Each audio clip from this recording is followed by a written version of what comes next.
5月8號下晝，中華人民共和國澳門特別行政區政府同法蘭西共和國政府有關執行科研合作計劃嘅協議簽署儀式喺澳門政府總部舉行。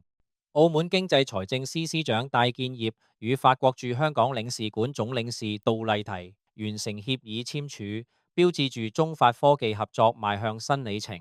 Macau is accelerating the development of an appropriately diversified economy and is committed to promoting the development of key industry, including high technology. In recent years, a series of high-level achievements have been attained in areas such as traditional Chinese medicine. The policy adjustment of this year, it was clearly stated that efforts will be made to foster and develop Macau's new quality productive forces, focusing on promoting scientific and technological innovation, and adopt multiple coordinated measures to promote the integration of industry, academia, and research.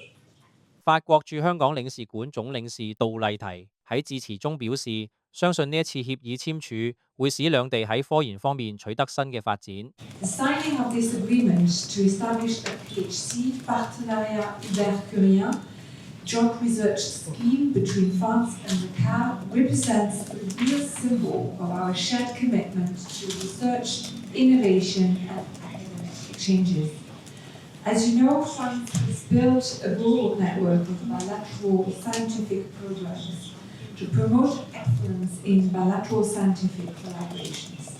Through this new partnership, French and Macauese researchers will have more opportunities to work together, share their expertise, and pursue collaboration in various scientific fields. 呢一次同法國嘅科技合作，將助力澳門喺廣州、深圳、香港、澳門科技創新走廊中發揮更大作用，亦將深化中法兩國喺科技領域嘅交流合作，為科技進步貢獻力量。